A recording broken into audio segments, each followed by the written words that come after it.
लहरों की खामोशी को समंदर की बेबसी मत समझ ए नादां। जितनी गहराई अंदर है बाहर उतना तूफान बाकी है। जितनी गहराई अंदर है बाहर उतना तूफान बाकी है। नमस्कार, आदाब, सत श्री अकाल। तो मेरे प्यारे प्यारे अच्छे अच्छे बच्चों, तो पिछले वीडियो लेक्चर में फिनेंशियल स्टेटमेंट्स हमने स्टार्ट किया था। तो कुछ पार्ट हमने पढ़ लिया था, अभी कुछ पार्ट बाकी है। तो हमने प्रॉफिट लॉस अकाउंट जो भी नहीं पढ़ा, अब हम प्रॉफिट लॉस अकाउंट को पढ़ते हैं कि इसमें क्या क्या चीज़ें दी गई हैं। और इसके बाद एक और वीडियो जो मैं अपलोड करूँगा जिसमें बाकी का जो पार्ट होगा फिनेंशियल स्टेटमेंट का, ट्रेडिंग का फॉर्मेट होगा, प्रॉफिट लॉस का फॉर्मेट होगा और कुछ खर्चों को मैं डिस्कस करूँगा, जो बहुत इंपॉर्टेंट वीडियो होगी। तो उसे मिस मत करिएगा।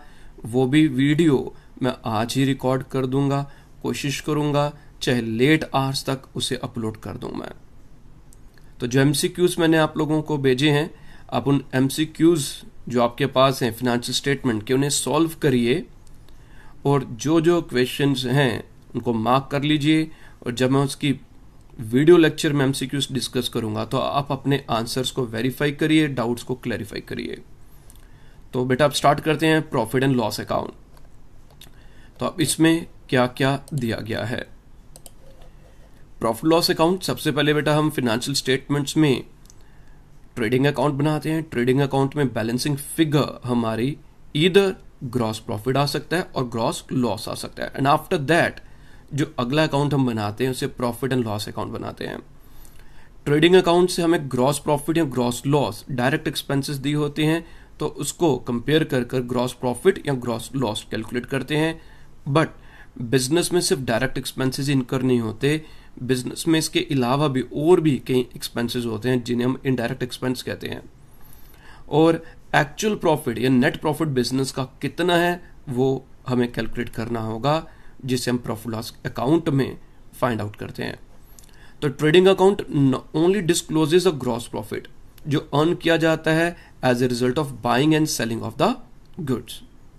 बिजनेसमैन को कई और एक्सपेंसेस इनकर करने पड़ते हैं जो ट्रेडिंग अकाउंट में हम नोट डाउन नहीं करते। तो बिजनेसमैन जो होगा वो इंटरेस्टेड है एक्चुअल नेट प्रॉफिट को फाइंड आउट करने के लिए, या नेट लॉस अगर उसको इनकर हुआ। तो as such profit loss account जो बताया मैंने आपको, उसे प्रिपेयर किया जाता है और ये कंटेन करता है all the items of losses and gains pertaining to the current period. तो जितनी भी आइटम्स होंगी वो सारी के सारी इसमें इंक्लूड होती है। प्रोफेसर कार्टर ने जो डेफिनेशन दी है, a profit and loss account is an account in which all gains and losses are collected in order to ascertain the gains over the losses or vice versa. Next one is need and importance of P&L account. Need क्या है, जरूरत क्या है, या इसकी importance, weightage क्या है, क्यों बनाया जाता है। तो बेटा इसमें सबसे पहला क्या आ गया, to ascertain the net profit और net loss। हमें नेट प्रॉफिट या नेट लॉस को फाइंड आउट करने के लिए प्रॉफिट लॉस अकाउंट बनाना पड़ता है, क्योंकि ट्रेडिंग अकाउंट से हमें सिर्फ ग्रॉस प्रॉफिट का पता चलता है जो ट्रेडिंग अकाउंट ट्रेडिंग एक्टिविटीज से रिलेटेड होती हैं, और प्रॉफिट लॉस अकाउंट डिस्क्लोज करता है नेट प्रॉफिट या नेट लॉस जो एंड में which will be available to the proprietor. और इस नेट प्रॉफिट को जो हम लेटर पार्ट में पढ़ेंगे, it will be transfer to the balance sheet. Balance sheet में ये कैपिटल अकाउंट में क्लब कर दिया जाता है, वहां पर ऐड किया जाता है, वहां पर ट्रांसफर कर दिया जाता है। Comparison with the previous years profits. Comparison, तो जब भी हम बिजनेस करते हैं, पिछले लेक्चर में भी बताया था कि हमने ये देखना है कि हमारी ग्रोथ हो रही है या नहीं, हम क्या वहीं पर ही खड़े हैं या हमने पिछले साल से इस साल कुछ और इंप्रूवमेंट की है, कुछ और सेल ज्यादा की है, ज्यादा प्रॉफिट किया है। तो अगर स्टैग्नेट हो गया, अगर हम वहीं पर रुक जाएंगे तो बिजनेस कभी ग्रो नहीं करेगा, कभी तरक्की नहीं होगी, कभी नई नई चीजें इनोवेशंस नहीं हो पाएंगी। तो net profit of the current year can be compared, जो करंट ईयर का नेट प्रॉफिट है उसे प्रीवियस ईयर्स के नेट प्रॉफिट से हम कंपेयर करते हैं, और ये इनेबल करता है बिजनेसमैन को टू फाइंड आउट कि अगर उनका प्रॉफिट डिक्रीज हुआ है तो उसके कारण क्या थे, क्या रीजंस हैं जिस वजह से उनका प्रॉफिट कम हो रहा है, और उन रीजंस को, अगर उनका प्रॉफिट डिक्लाइन हुआ है तो उन रीजंस को आइडेंटिफाई करेंगे, इनको रिमूव करेंगे, और अगर ग्रोथ हुई है तो किन कारणों से ग्रोथ हुई है, और वो उन्हीं रीजंस को, उन्हीं स्ट्रैटेजीज को वो आगे फॉलो करेंगे। कंट्रोल ऑन एक्सपेंसेस, तो ट्रेडिंग अकाउंट में बच्चों मैंने बताया था कि हमारे पास डायरेक्ट एक्सपेंस होते हैं, और प्रॉफिट लॉस अकाउंट में हमारे पास इनडायरेक्ट एक्सपेंस, जिससे हम डायरेक्टली किसी प्रोडक्ट से रिलेट नहीं कर सकते। तो profit loss account helps in comparing various expenses with the expenses of the previous year. तो अगर हमारा ग्रॉस प्रॉफिट कंपेयर करते हैं, ग्रॉस प्रॉफिट ज्यादा था प्रीवियस ईयर के साथ कंपेयर किया, अगर ग्रॉस प्रॉफिट ज्यादा था और उसके बावजूद नेट प्रॉफिट हमारा करंट ईयर में कम आ रहा है, तो उसका कारण क्या होगा कि हमारे जो इनडायरेक्ट एक्सपेंसेस हैं वो ज्यादा इनकर हो रहे हैं। तो हमें अपने एक्सपेंसेस जो इनडायरेक्ट एक्सपेंसेस हैं उनको कंपेयर करना होगा with the previous years. Also जो परसेंटेज, जो हर एक इंडिविजुअल एक्सपेंस की हम परसेंटेज भी निकालते individual expense to net profit, जो भी हमारा इंडिविजुअल एक्सपेंस होता है उसकी रेशियो निकालते हैं नेट प्रॉफिट के अकॉर्डिंगली, और उसको कंपेयर करते हैं with the similar nature of the similar ratio of the previous year.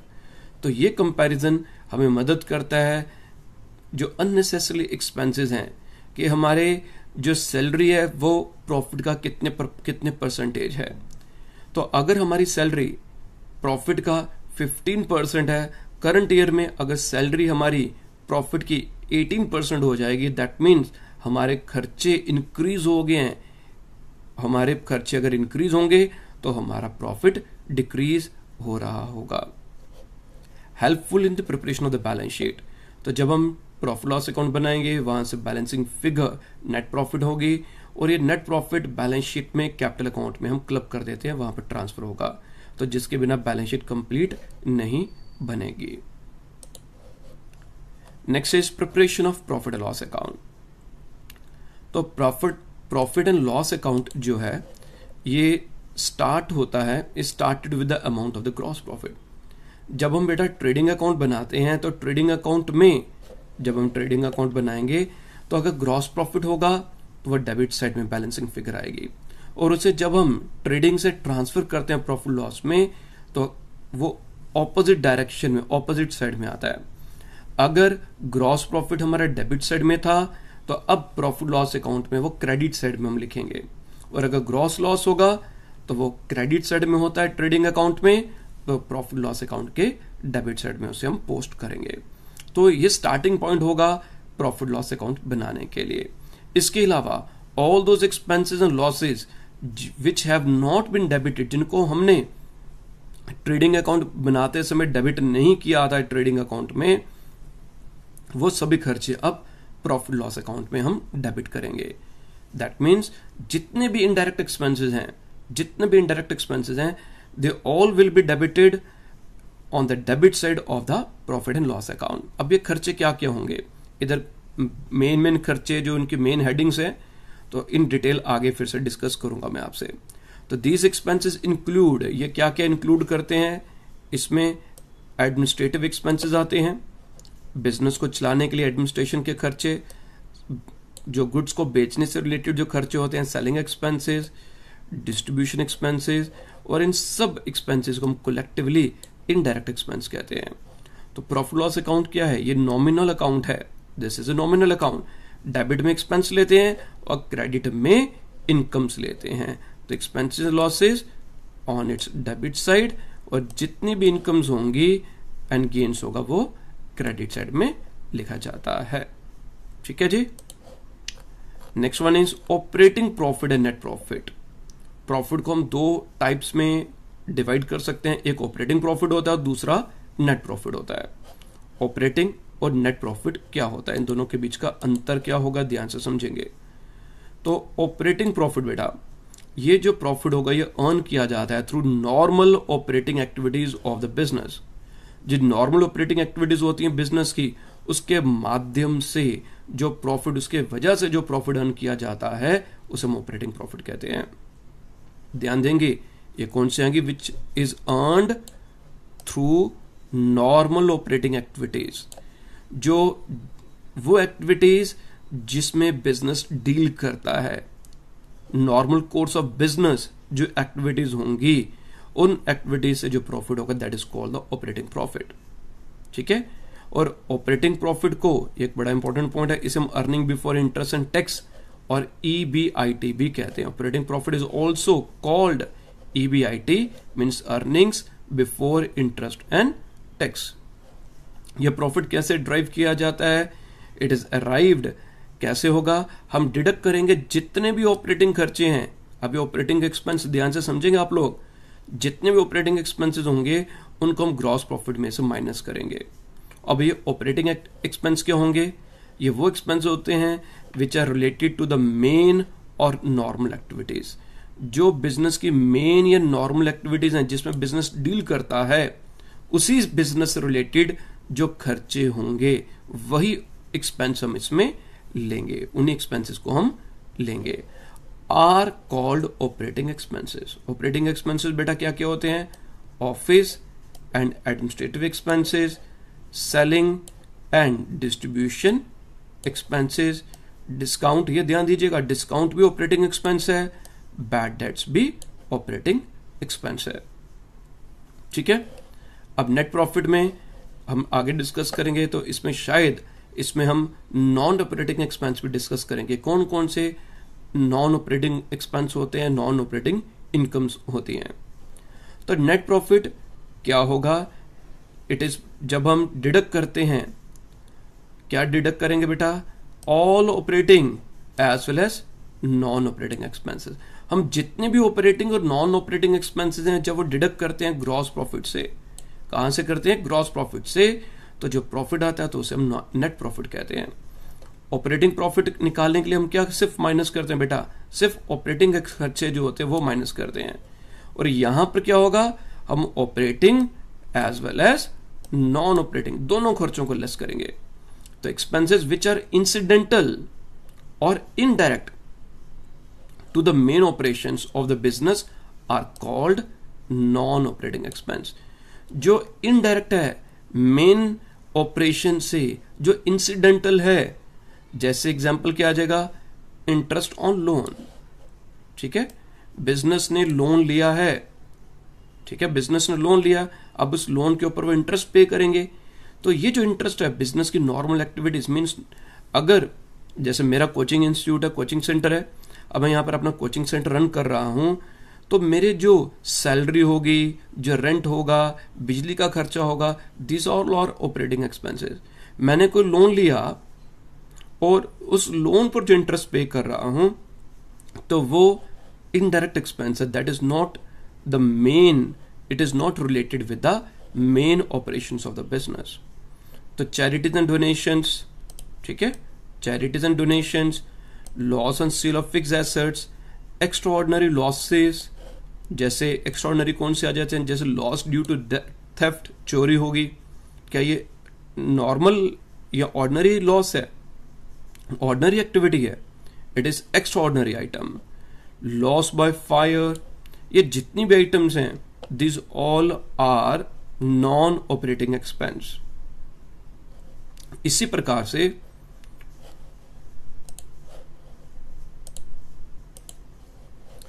तो इसी वे से आगे नॉन ऑपरेटिंग इनकम्स भी होंगी, और नॉन ऑपरेटिंग इनकम्स जो होती हैं उनको हम ऐड करते हैं, वो प्रॉफिट लॉस अकाउंट के क्रेडिट में आती हैं।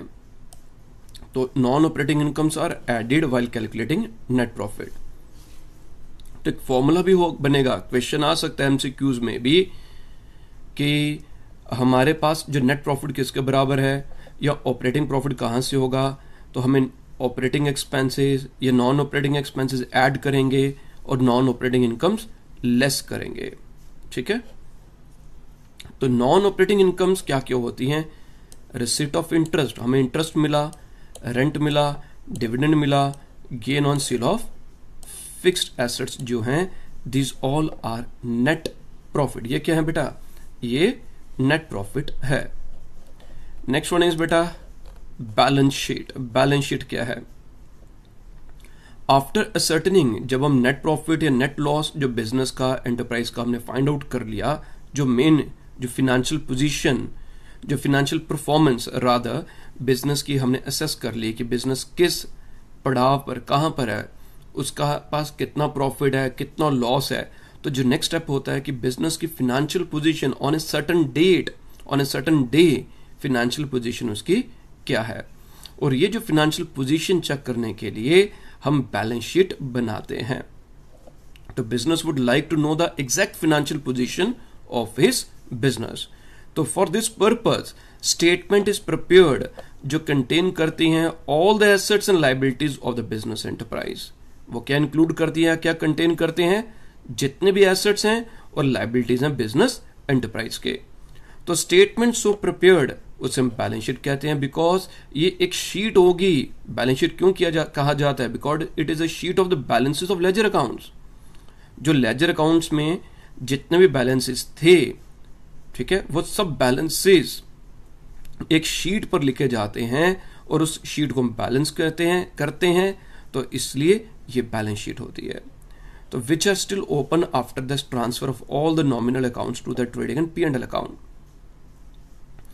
तो जितने भी बैलेंसेस, अब एक क्वेश्चन आता है कि कौन से balances? Balances of the personal and real account. कौन से बैलेंस बेटा? Balances of the personal and real account are grouped as assets and liabilities. जो नॉमिनल अकाउंट्स होते हैं they are all are transfer to the trading and P&L account. और जो laser में personal और रियल अकाउंट जो बच गए हैं, they all are grouped as assets and liabilities. ठीक है जी। जितनी भी लायबिलिटीज हैं they are shown on the left side of the balance sheet और assets are shown on the right hand sides. तो एसेट्स को हम कहां पर शो करते हैं? एसेट्स को बेटा हम शो करते हैं राइट हैंड साइड पर। Next is in the words of Carlson, a business form showing what is owed and what the proprietor is worth is called balance sheet. और ए पामर ने क्या बोला है? The balance sheet is a statement at a particular date showing on one side of the trader's property and possession and on the other hand the liabilities. ठीक है।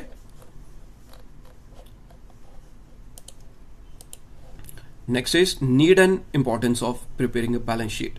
तो क्या जरूरत है या इंपॉर्टेंस क्या है बैलेंस शीट बनाने की? जो मेन पर्पस है of preparing a balance sheet is to ascertain a true financial, जो ट्रू फिनेंशियल पोजीशन है बिजनेस की at a particular point of time. तो जब हम बैलेंस शीट बनाते हैं बेटा तो एक पर्टिकुलर पॉइंट ऑफ टाइम पर होगा। Balance sheet is not prepared for a period, ये ध्यान रखिएगा। It is prepared for a particular at a particular point of time. तो जब भी हम बैलेंस शीट बनाते हैं तो उसके ऊपर हेडिंग लिखी जाती है बैलेंस शीट एज ऑन 31 मार्च 2000 जो भी ईयर होगा। It helps in ascertaining the nature and cost of various assets, कि बिजनेस के पास कौन कौन से एसेट्स हैं, उनकी नेचर क्या है, उनकी अमाउंट क्या है, उनकी कॉस्ट क्या है। जितने भी एसेट्स हमारे पास ऑन ए पर्टिकुलर डेट होंगे, जैसे क्लोजिंग स्टॉक कितना अमाउंट कितनी है, हमने डेटर से कितने पैसे लेने हैं, हमारे पास फिक्टिशियस एसेट्स कितने के हैं। ये हेल्प करता है हमें डिटरमाइन करने के लिए nature and amount of various liabilities of the business. तो नेचर क्या है और कितनी अमाउंट हमने ऑन ए पर्टिकुलर डेट, हमने कितनी अमाउंट और किससे कितनी कितनी अमाउंट लेनी है। It gives information about the exact amount of capital, ये हमें इंफॉर्मेशन देता है exact amount of capital eight the end of the year. तो ईयर के अंत में, एंड में हमारी कैपिटल, जो ओनर ने बिजनेस में पैसा इन्वेस्ट किया है, तो उसकी एग्जैक्ट अमाउंट है, कैपिटल की कितनी अमाउंट है।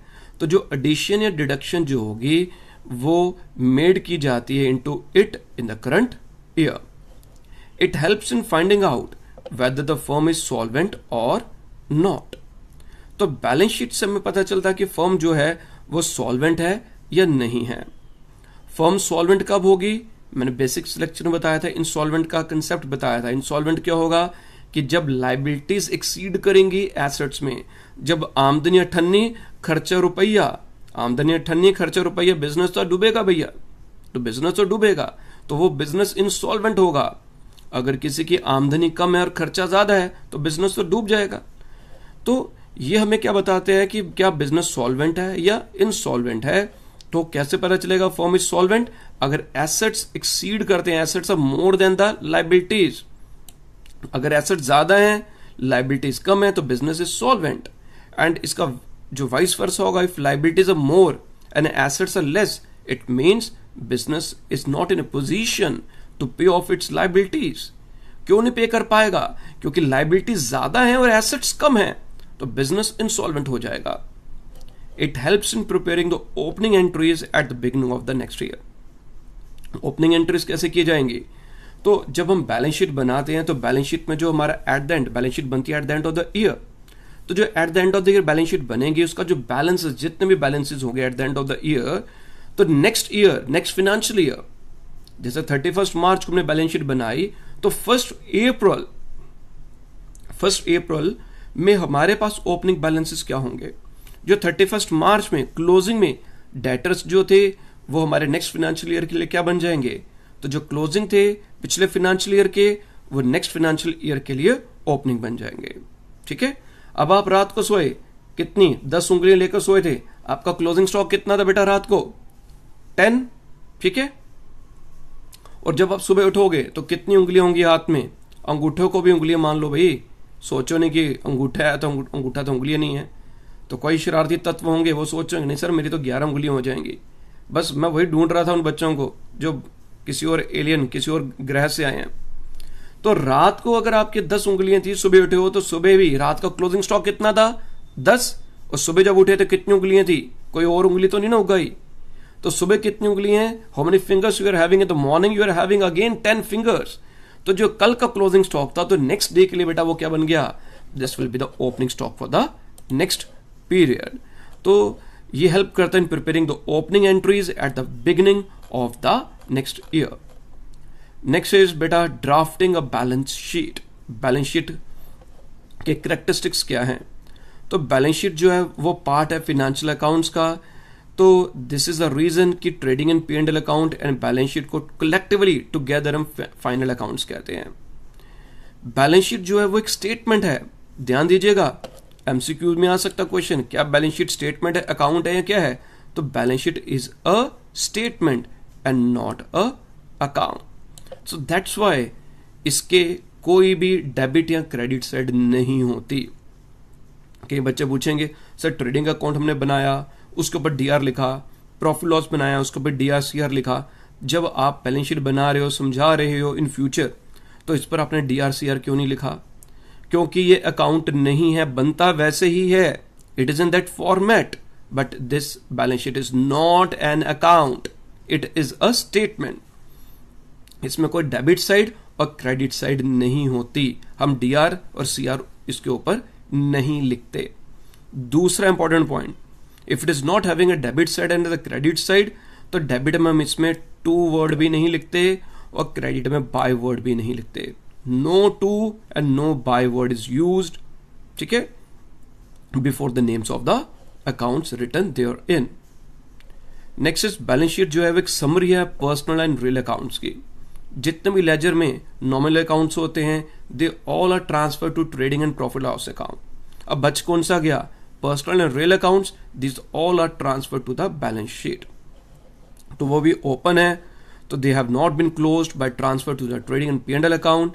तो डेबिट बैलेंसेस जितने भी पर्सनल और रियल अकाउंट के होते हैं, उसे बैलेंस शीट में हम राइट साइड में लिखते हैं। जितना भी डेबिट बैलेंस होगा, debit balance of all real and personal accounts are put on the right hand side, जिसको हम एसेट साइड कहते हैं।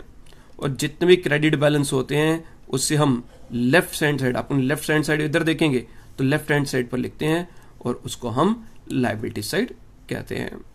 डेबिट बैलेंसेस, जितने भी डेबिट बैलेंस होंगे बैलेंस शीट बनाई, राइट हैंड साइड में लिखेंगे, इस साइड लिखेंगे, और इसके ऊपर एसेट्स लिखेंगे, और जितना भी क्रेडिट बैलेंस होगा वो लेफ्ट हैंड साइड में लिखते हैं, इसके ऊपर हम हेडिंग लायबिलिटीज लिखेंगे। The total of the two sides of the balance sheet must be equal, दोनों साइड्स बराबर, तभी तो बैलेंस शीट, क्योंकि बैलेंस होनी चाहिए। अगर टोटल्स इक्वल नहीं है so there will be an error somewhere. Balance sheet is prepared on a particular date, it is prepared on a particular date and not for a fixed period. मैंने भी ऊपर भी discuss किया था ये, ठीक है। As such, it discloses the financial position of a business on a particular date and not for a particular period. So it is true only for the date on which it is prepared. तो balance sheet क्या होगा, वो true क्या है, उन्होंने जिसने भी balance sheet बनाई वो क्या लिखते हैं, बैलेंस शीट एज ऑन, इस तारीख को, जैसे 31 मार्च को बैलेंस शीट बनाते हैं, इस तारीख को हमारे इतने एसेट्स हैं, डेटर्स इतने हैं, क्लोजिंग स्टॉक कितना है, तो उस दिन के लिए बिल्कुल सही बोल रहे हैं। इससे पिछले दिन शायद कैश हमारे पास कम हो, कैश ज्यादा हो सकता है, स्टॉक कम या ज्यादा हो सकता है। ऑन 30th मार्च हमारे पास 20 लाख रुपए का स्टॉक था, हमने 31 मार्च को आउट ऑफ दिस 20 लाख में से हमने 12 लाख का स्टॉक बेच दिया, ठीक है। तो 31 मार्च को it just like window dressing, अगर की किसी बच्चे ने विंडो ड्रेसिंग भी पूछा था, या थोड़ा सा अकाउंट्स को थोड़ा सा उसमें कुछ हमने कॉस्मेटिक चेंजेस की, तो 12 लाख हमने शो कर दिया, स्टॉक हमने बेच दिया। तो आज हमारी जो बुक्स हैं उसमें स्टॉक कितना होगा, 31 मार्च को, 30th मार्च को we were having 20 lakh stock, but 31 March को how much stock we are having only 8 lakh rupees. हमारा स्टॉक अब कितना रह गया, 8 लाख रुपए, और हमने जो स्टॉक बेचा है हमने वो उधार पर बेच दिया, क्रेडिट पर बेच दिया। बिफोर दिस हमारे पास डेटर्स कम थे, उधार पर बेचा तो हमारे डेटर्स इंक्रीज होंगे, कैश पर बेचा कैश इंक्रीज होगा। तो ये ट्रू किसके लिए है, it is true only for that particular date. It shows the financial position of the business according to the going concern concept. तो एक गोइंग कंसर्न कंसेप्ट के बेसिस पर वो बिजनेस की फाइनेंशियल पोजीशन बताता है। तो गोइंग कंसर्न कंसेप्ट, अगेन बार बार concept वापस घूम फिर कर आ जाते हैं। तो गोइंग कंसर्न कंसेप्ट क्या कहता है कि बिजनेस चलता रहेगा चलता रहेगा चलता रहेगा, बंद नहीं होगा। हम जितने भी एसेट्स हैं उनको हम हिस्टोरिकल कॉस्ट पर शो करते हैं, मार्केट वैल्यू पर शो नहीं करते हैं। तो ये एक लिमिटेशन अकाउंटिंग की कि assets are shown at the cost price less depreciation, they are not shown at their current market value. हमने को बिल्डिंग ली थी आज से 20 साल पहले, उस बिल्डिंग को जब हमने खरीदा था हमने उसे खरीदा था for merely 2 lakh rupees. After 20 years, after 30 years, वही बिल्डिंग जो मैंने 2 लाख रुपए की 2 लाख की खरीदी थी या 5 लाख की खरीदी थी, आज उसकी मार्केट वैल्यू बेटा 50 लाख होगी। हमारी फाइनेंशियल पोजीशन अब स्ट्रॉन्ग है because we are having assets. Now हमारे पास 50 लाख रुपए के एसेट्स हैं, और 10 साल या 20 साल पहले हमारी जो फाइनेंशियल पोजीशन जो थी 2 लाख के एसेट हैं। बट क्या मैं उस अपनी स्ट्रॉन्ग फाइनेंशियल पोजीशन को, भाई मेरे पास 50 लाख की प्रॉपर्टी है, 1 करोड़ की प्रॉपर्टी है, क्या मैं उसको अपने अकाउंट्स में शो कर सकता हूं? मैं उसको शो नहीं कर सकता। So this is a limitation of the accounts कि हम करंट मार्केट चेंजेस को अकाउंट्स में शो नहीं कर सकते, इग्नोर करते हैं। And the next topic is बेटा grouping and marshalling of assets and liabilities. Grouping और मार्शलिंग दोनों अलग अलग चीजें हैं। जितने भी एसेट्स और लायबिलिटीज हैं उसे हम बैलेंस शीट में हम शो करते हैं, प्रॉपरली ग्रुप करते हैं और प्रेजेंट करते हैं एक पर्टिकुलर ऑर्डर में। तो जो टर्म ग्रुपिंग है, जो टर्म ग्रुपिंग का मतलब क्या आ जाएगा कि जो आइटम्स सिमिलर नेचर की हैं उनको एक कॉमन हेड के अंडर लिखते हैं। जैसे जितनी भी करंट लायबिलिटीज हैं they are written under the heading current liabilities. जैसे क्रेडिटर्स है, बिल्स पेबल है, बैंक ओवरड्राफ्ट है, शॉर्ट टर्म लोन्स है, they all are part of the current liabilities. They shown under the heading, एक heading लिखेंगे current liabilities, उसके under show करेंगे। जितने भी लॉन्ग टर्म लायबिलिटीज होंगी, हेडिंग लॉन्ग टर्म लायबिलिटीज लिखी, उसके अंडर सभी लॉन्ग टर्म लायबिलिटीज को शो करेंगे। इन द सिमिलर वे जितने भी हमारे नॉन करंट एसेट्स होंगे, फिक्स एसेट्स होंगे, उनको हम इस हेडिंग के नीचे लिखेंगे, और जितने भी करंट एसेट्स होंगे, stock, debtors, bills receivable, cash, bank balance, prepaid expenses, these all are shown under the heading current assets. तो ग्रुपिंग इसे कहा जाता है। तो यहां पर जैसे उन्होंने बाकी डिटेल्स लिखी हुई है, यहां से पढ़ लेंगे आप नोट से। Next is marshalling. Marshalling means arrangement of various assets and liabilities in A proper order. Arrangement of various assets and liabilities in A proper order. Marshalling दो वे से होती है। मीन्स हम अपनी बैलेंस शीट को किस वे से प्रेजेंट करेंगे, दो वे से होगा। One is in the order of liquidity and another in the order of the permanence. तो इसमें बैलेंस शीट का जो फॉर्मेट मैं डिस्कस कर लूंगा आपसे। तो जो इन ऑर्डर ऑफ लिक्विडिटी का मतलब क्या जाता है कि जो एसेट्स होंगे जो इजिली कन्वर्ट हो सकते हैं कैश में, which can be easily converted in cash, जल्दी जल्दी जो कैश में कन्वर्ट हो सकते हैं, हम सबसे पहले अपने जो लिक्विड एसेट्स होंगे वो सबसे पहले बैलेंस शीट में एसेट्स में लिक्विड एसेट्स पहले लिखेंगे, और उसके बाद जो एसेट्स को जिनको लिक्विडेट, जिनको कैश में कन्वर्ट करने में टाइम लगेगा, उसके बाद उनको शो करेंगे। तो करंट एसेट्स को सबसे पहले लिखेंगे, फिर हम जो होंगे नॉन करंट एसेट्स लिखेंगे, और लास्ट में गुडविल लिखेंगे, क्योंकि गुडविल को हम कैश में जल्दी कन्वर्ट नहीं कर सकते। जब बिजनेस बेचेंगे तभी कैश में कन्वर्ट कर पाएंगे, तभी हमें गुडविल के लिए को पैसा देगा। तो अगर मैं बिजनेस गुडविल बेच रहा हूं, बिजनेस मेरे पास ही है, तो goodwill can not be separated from the business. Goodwill को हम बिजनेस से सेपरेट नहीं कर सकते। मैंने गुडविल जो चैप्टर है पार्टनरशिप का वो भी अपलोड कर दिया है, तो वो वीडियो देखिए। पार्टनरशिप है, started partnership with the chapter goodwill, 2 lectures upload कर दिए हैं।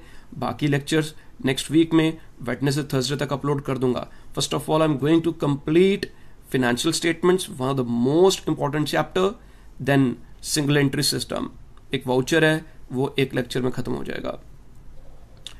इसके अलावा बेटा in the same way those liabilities which are to be paid at the earliest, जो हमारी liquid liabilities which are to be paid earliest, उन्हें सबसे पहले उन्हें लिखेंगे। और जो जैसे हम करंट लाइबिलिटीज कह सकते हैं, तो current liabilities are written first of all, then fixed और long term liabilities, and lastly the proprietor's capital. ठीक है, तो पहले क्या लिखा बेटा हमने, करंट लाइबिलिटीज सबसे पहले, देन फिक्स्ड और long term liabilities, and last proprietors capital. तो जनरली जो सोल प्रोप्राइटर्स या जो पार्टनरशिप फर्म्स होती हैं वो अपनी balance sheet in order of liquidity prepare करते हैं। ठीक है, सोल प्रोप्राइटर्स या पार्टनरशिप। फॉर्मेट बेटा ये दिया गया है। फॉर्मेट में आप देखेंगे ये लाइबिलिटी, ये बैलेंस शीट आ गई, थोड़ा सा ऊपर से कट गया, balance sheet of mister dash as on or as at, liabilities and assets, it is as per the liquidity, current liabilities जितनी current लिया heading लिखी, this is called grouping, और सबसे पहले current liabilities, then long term liabilities, and then capital, this is called marshalling. And here सबसे पहले heading में क्या लिखा, current assets, सारे current assets इसके नीचे, then fixed assets इस वे से आ जाएगा, लास्ट में goodwill। और क्या बताया था कि वर्ड एज एट और एज ऑन, तो usually as on word use किया जाता है in the heading of the balance sheet, और ये true, it is true only for the date on which it is prepared। ये 31 मार्च के लिए बिल्कुल ट्रू है, 30th मार्च के लिए नहीं है, 1 अप्रैल के एंड के लिए नहीं है। इसके जो both the sides must always be equal, prepaid expenses are treated as current assets, और उन्हें हम current assets के नीचे, बाकी डिटेल में अगले लेक्चर में prepaid expenses को डिस्कस करूंगा। Next is in the order of permanence. तो जो मेथड, जो ये मेथड है, it is exactly reverse of the liquidity. इसमें क्या होगा, हम सबसे पहले जो फिक्स एसेट्स को शो करेंगे और उसके बाद हम करंट एसेट्स को लिखेंगे। एंड सिमिलरली लाइबिलिटीज में क्या होगा, सबसे पहले capital, then long term liabilities, and उसके बाद हम करंट लाइबिलिटीज को शो करेंगे। तो हम इसे in the order of permanence present करते हैं। तो बेटा इसका भी फॉर्मेट जो होगा इसमें नहीं है, तो इसी को रिवर्स कर जिसका फॉर्मेट बन जाएगा। ठीक है जी। तो फिनेंशियल स्टेटमेंट का बेटा एक और लेक्चर जो आ जाएगा, तो उससे पहले जैसे मैंने आपको कहा था कि आप मेरी प्लेलिस्ट में 11th वाली प्लेलिस्ट में मेरा 12th वाला जो 12th नंबर पर लेक्चर है वो आप देख लीजिए। उसमें मैंने जो कैश बेसिस एक्रूअल बेसिस को पढ़ लीजिएगा। कैश बेसिस इतना इंपॉर्टेंट नहीं है अभी यहाँ पर, एक्रूअल कंसेप्ट या accrual basis, that is more important, and different types of expenses वो अच्छे ढंग से पढ़ लीजिए, आउटस्टैंडिंग, प्रीपेड जितने भी हैं, so that will be very helpful, very beneficial, और सबसे ज्यादा यूज उन्हीं का ही होगा फिनेंशियल स्टेटमेंट्स में.